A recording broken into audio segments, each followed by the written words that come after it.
Now that all the drawers have been built and installed, the next thing to do is to attach the drawer faces using the drawer pulls.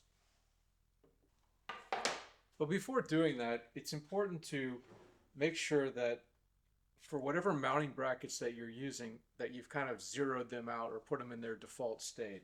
The ones that I'm using are the cheapest ones that you can get, and the only adjustment is up and down. There's no lateral adjustment to it. But the key thing to do is to make sure that they're all in the same default state before you put the drawer faces on. You don't want to put the drawer faces on only to find out that you've got one slid all the way back and one forward if you do have to adjust it after installing the drawer faces. So it's worth going through each of the drawers and double checking to make sure that you haven't moved it when you are attaching the hardware. Now I use 4 or 5 of these cards, which is about a 1/16 of an inch to gap the drawer faces.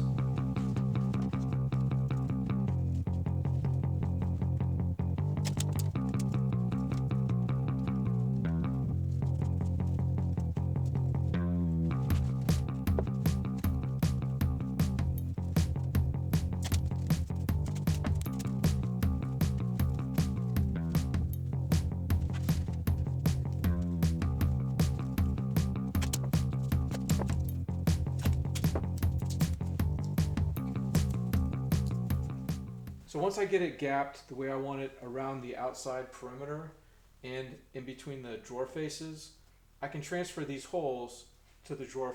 I'm not going to drill all the way through. I just want to figure out where the holes go, and then I'll put a piece of wood behind the drawer face so I don't blow out the crappy plywood when I'm drilling the holes. Now to help me to drill at 90 degrees, I'm just going to use the same template that I used when I was drilling all of these holes in the drawer faces.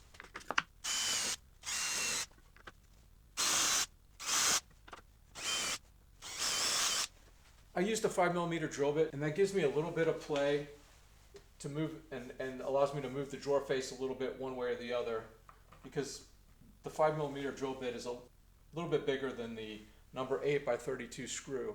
These are 1.25" long. Liberty ships with their hardware inch-long screws, and they're too short to attach with my drawer faces. So I just bought a pack of these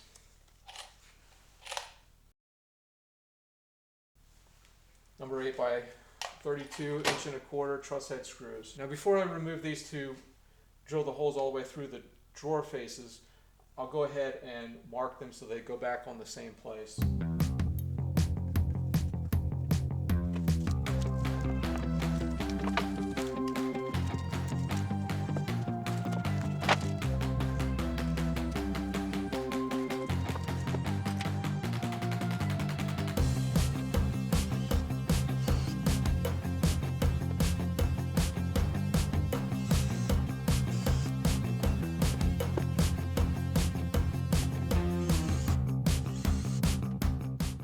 Now that I know the faces will fit the space, I can get them attached to the drawers using the poles.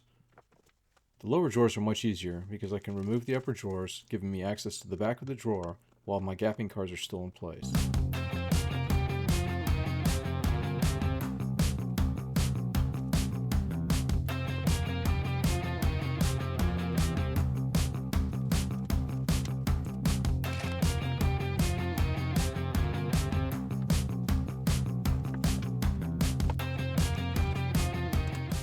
Dialing in the top drawer is a bit harder. After loosely attaching the pull and getting the face aligned, I can hold it in place by pulling on the pull while pushing against the face until I can get the screws tightened.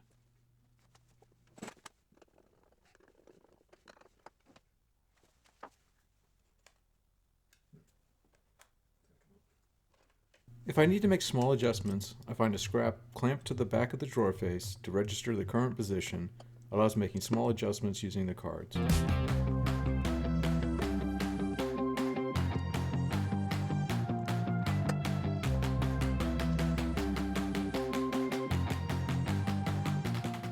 So I like to use the drawer pulls to get the drawers inside of the cabinet and get everything aligned just the way I want it. So you can look along the perimeter and then in between each of the drawer faces and get the gaps that you're looking for. After doing that though, and once everything is the way I want it, I like to go back and put 4 wood screws to hold them in place. I don't find that the hardware on the drawer pulls is enough to hold the drawer faces to the drawers. Over time, they start slipping and moving around. So I'm using some number 6 by 1 inch wood screws, and I've pre-drilled holes in each of the drawers using a 1/16 drill bit, and I'll put these in. I'll start at the bottom and put them in as I go up.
Well, that'll wrap up the drawers and the cabinets. Thanks for watching. Don't forget to like, comment, and subscribe. And stay tuned for the next video where I get the base done and the cabinets installed in my closet. I'll see you then.